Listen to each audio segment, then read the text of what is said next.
The power of meditation. Spiritual meditation is the pathway to divinity. It is a mystic ladder which reaches from earth to heaven, from error to truth, from pain to peace. Every saint has climbed it, every sinner must sooner or later come to it, and every weary pilgrim that turns his back upon self and the world, and sets his face resolutely toward the Father's home, must plant his feet upon its golden rounds. Without its aid, you cannot grow into the divine state, the divine likeness, the divine peace, and the fadeless glories and unpolluting joys of truth will remain hidden from you. Meditation is the intense dwelling, in thought, upon an idea or theme, with the object of thoroughly comprehending it. And whatsoever you constantly meditate upon, you will not only come to understand, but will grow more and more into its likeness, for it will become incorporated into your very being, will become, in fact, your very self. If, therefore, you constantly dwell upon that which is selfish and debasing, you will ultimately become selfish and debased. If you ceaselessly think upon that which is pure and unselfish, you will surely become pure and unselfish. Tell me what that is upon which you most frequently and intensely think, that to which, in your silent hours, your soul most naturally turns, and I will tell you to what place of pain or peace you are traveling, and whether you are growing into the likeness of the divine or the bestial. There is an unavoidable tendency to become literally the embodiment of that quality upon which one most constantly thinks. Let therefore the object of your meditation be above and not below, so that every time you revert to it in thought, you will be lifted up. Let it be pure and unmixed with any selfish element. So shall your heart become purified and drawn nearer to truth, and not defiled and dragged more hopelessly into error. Meditation, in the spiritual sense in which I'm now using it, is the secret of all growth in spiritual life and knowledge. Every prophet, sage and savior became such by the power of meditation. Buddha meditated upon the truth until he could say, "I am the truth." Jesus brooded upon the divine immanence until at last he could declare, "I and my Father are one." Meditation centered upon divine realities is the very essence and soul of prayer. It is the silent reaching of the soul toward the eternal. Mere petitionary prayer without meditation is a body without a soul, and is powerless to lift the mind and heart above sin and affliction. If you are daily praying for wisdom, for peace, for loftier purity, and a fuller realization of truth, and that for which you pray is still far from you, it means that you are praying for one thing while living out in thought and act another. If you will cease from such waywardness, taking your mind off those things the selfish cling to, which debars you from the possession of the stainless realities for which you pray, if you will no longer ask God to grant you that which you do not deserve, or to bestow upon you that love and compassion which you refuse to bestow upon others, but will commence to think and act in the spirit of truth, you will, day by day, be growing into those realities, so that ultimately you will become one with them. He who would secure any worldly advantage must be willing to work vigorously for it, and he would be foolish indeed who, waiting with folded arms, expected it to come to him for the mere asking. Do not then vainly imagine that you can obtain the heavenly possessions without making an effort. Only when you commence to work earnestly in the kingdom of truth will you be allowed to partake of the bread of life. And when you have, by patient and uncomplaining effort, earned the spiritual wages for which you ask, they will not be withheld from you. If you really seek truth, and not merely your own gratification, if you love it above all worldly pleasures and gains, more, even, than happiness itself, you will be willing to make the effort necessary for its achievement. If you would be freed from sin and sorrow, if you would taste of that spotless purity for which you sigh and pray, if you would realize wisdom and knowledge, and would enter into the possession of profound and abiding peace, come now and enter the path of meditation, and let the supreme object of your meditations be truth. At the outset, meditation must be distinguished from idle reverie. There is nothing dreamy and unpractical about it. It is a process of searching and uncompromising thought which allows nothing to remain but the simple and naked truth. Thus meditating, you will no longer strive to build yourself up in your prejudices, but, forgetting self, you will remember only that you are seeking the truth. And so you will remove, one by one, the errors which you have built around yourself in the past, and will patiently wait for the revelation of truth, which will come to you when your errors have been sufficiently removed. In the silent humility of your heart, you will realize that there is an inmost center in us all, where truth abides in fullness, and around, wall upon wall, the gross flesh hems it in. This perfect, clear perception which is truth, a baffling and perverting carnal mesh blinds it, and makes all error, and to know, rather consists in opening out a way whence the imprisoned splendor may escape, than in effecting entry for a light supposed to be without. Select some portion of the day in which to meditate, and keep that period sacred to your purpose. The best time is the very early morning, when the spirit of repose is upon everything. All natural conditions will then be in your favor. The passions, after the long bodily fast of the night, will be subdued. The excitements and worries of the previous day will have died away, and the mind, strong and yet restful, will be receptive to spiritual instruction. Indeed, one of the first efforts you will be called upon to make will be to shake off lethargy and indulgence. And if you refuse, you will be unable to advance, for the demands of the Spirit are imperative. To be spiritually awakened is also to be mentally and physically awakened. The sluggard and the self-indulgent can have no knowledge of truth. He who, possessed of health and strength, wastes the calm, precious hours of the silent morning in drowsy indulgence is totally unfit to climb the heavenly heights.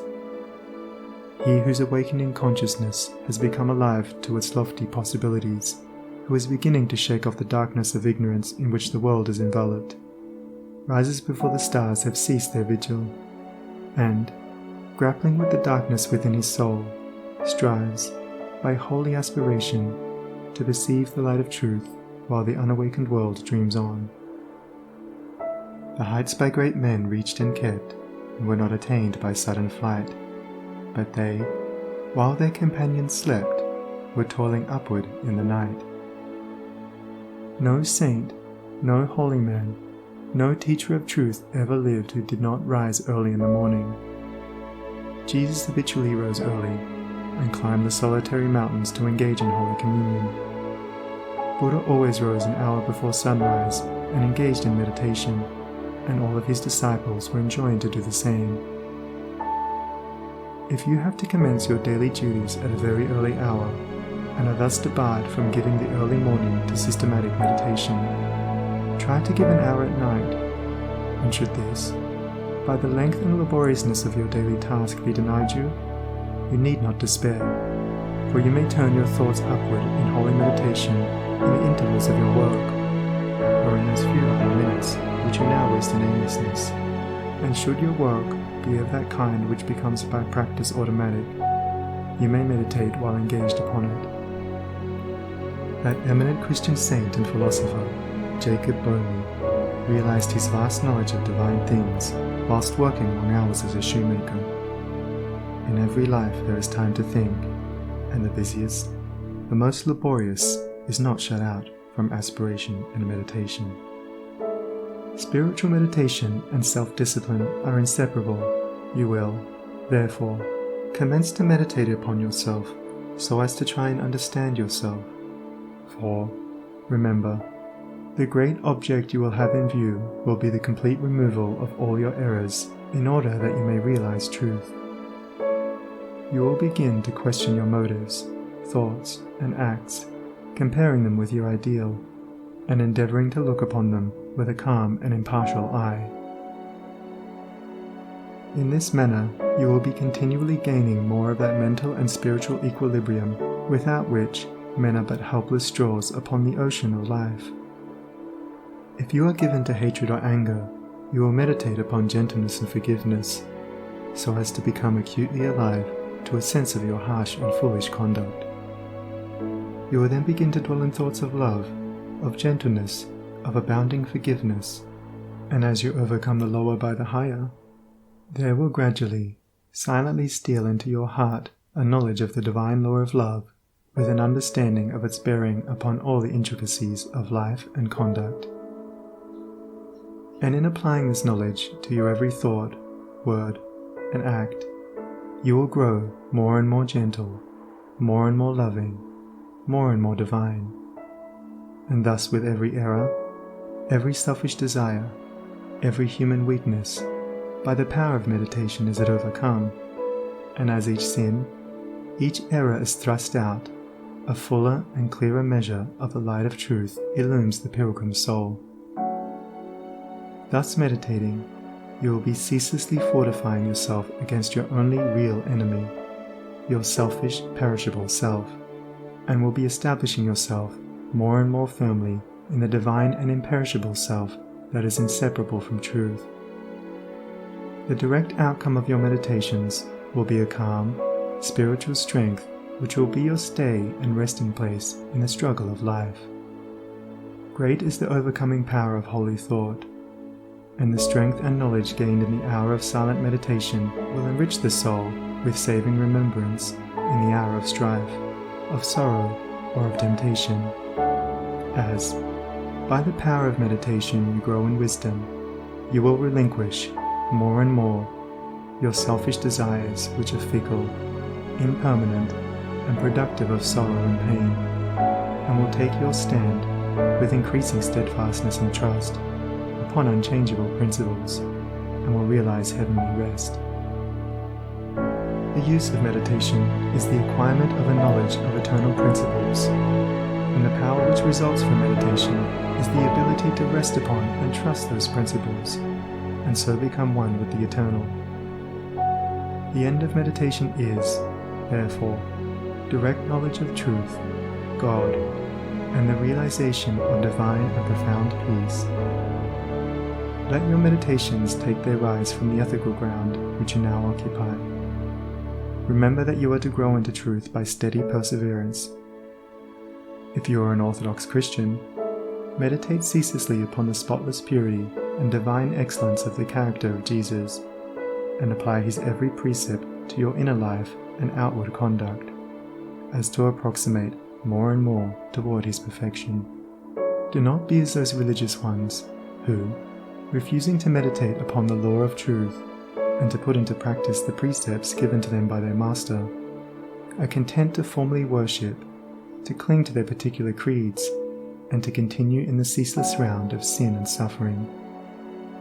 Strive to rise, by the power of meditation, above all selfish clinging to partial gods or party creeds, above dead formalities and lifeless ignorance, thus walking the highway of wisdom, with mind fixed upon the spotless truth.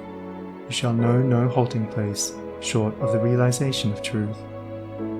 He who earnestly meditates first perceives the truth, as it were, afar off, and then realizes it by daily practice. It is only the doer of the word of truth that can know the doctrine of truth, for though by pure thought the truth is perceived, it is only actualized by practice. Said the divine Gautama, the Buddha, "He who gives himself up to vanity and does not give himself up to meditation, forgetting the real aim of life and grasping at pleasure, will in time envy him who has exerted himself in meditation." And he instructed his disciples in the following 5 great meditations. The first meditation is the meditation of love, in which you so adjust your heart that you long for the weal and welfare of all beings, including the happiness of your enemies. The second meditation is the meditation of pity, in which you think of all beings in distress, vividly representing in your imagination their sorrows and anxieties, as to arouse a deep compassion for them in your soul. The third meditation is the meditation of joy, in which you think of the prosperity of others and rejoice with their rejoicings. The fourth meditation is the meditation of impurity, in which you consider the evil consequences of corruption, the effects of sin and diseases, how trivial often the pleasure of the moment, and how fatal its consequences. The fifth meditation is the meditation on serenity, in which you rise above love and hate, tyranny and oppression, wealth and want, and regard your own fate with impartial calmness and perfect tranquility. By engaging in these meditations, the disciples of the Buddha arrived at a knowledge of the truth. But whether you engage in these particular meditations or not matters little, so long as your object is truth, so long as you hunger and thirst for that righteousness which is a holy heart and a blameless life. In your meditations, therefore, let your heart grow and expand with ever-broadening love until, freed from all hatred and passion and condemnation, it embraces the whole universe with thoughtful tenderness. As the flower opens its petals to receive the morning light, so open your soul more and more to the glorious light of truth. Soar upward upon the wings of aspiration, be fearless, and believe in the loftiest possibilities. Believe that a life of absolute meekness is possible. Believe that a life of stainless purity is possible. Believe that a life of perfect holiness is possible. Believe that the realization of the highest truth is possible. He who so believes climbs rapidly the heavenly hills, whilst the unbelievers continue to grope darkly and painfully in the fog-bound valleys. So believing, so aspiring, so meditating, divinely sweet and beautiful will be your spiritual experiences, and glorious the revelations that will enrapture your inward vision. As you realize the divine love, the divine justice, the divine purity, the perfect law of good or God, great will be your bliss and deep your peace. Old things will pass away, and all things will become new. The veil of the material universe, so dense and impenetrable to the eye of error, so thin and gauzy to the eye of truth, will be lifted, and the spiritual universe will be revealed. Time will cease, and you will live only in eternity. Change and mortality will no longer cause you anxiety and sorrow, for you will become established in the unchangeable, and will dwell in the very heart of immortality. Star of Wisdom. Star that of the birth of Vishnu, both of Krishna, Buddha, Jesus. Told the wise ones, heavenward looking, waiting, watching for thy gleaming, in the darkness of the night time, in the starless gloom of midnight, shining herald of the coming of the kingdom of the righteous, teller of the mystic story, of the lowly birth of Godhead, in the stable of the passions, in the manger of the mind-soul, silent singer of the secret, of compassion deep and holy, to the heart with sorrow burdened, to the soul with waiting weary, star of all-surpassing brightness, thou again dost deck the midnight, thou again dost cheer the wise ones, watching in the cradled darkness, weary of the endless battle with the grinding blades of error, tired of lifeless, useless idols, of the dead forms of religions, spent with watching for thy shining. Thou hast ended their despairing, thou hast lightened up their pathway, thou hast brought again the old truths to the hearts of all thy watchers. To the souls of them that love thee, thou dost speak of joy and gladness, of the peace that comes of sorrow. Blessed are they that can see thee, weary wanderers in the night time. Blessed they who feel the throbbing, in their bosoms feel the pulsing, of a deep love stirred within them by the great power of thy shining. Let us learn thy lesson truly, learn it faithfully and humbly. Learn it meekly, wisely, gladly. Ancient star of holy Vishnu, light of Krishna, Buddha, Jesus. End of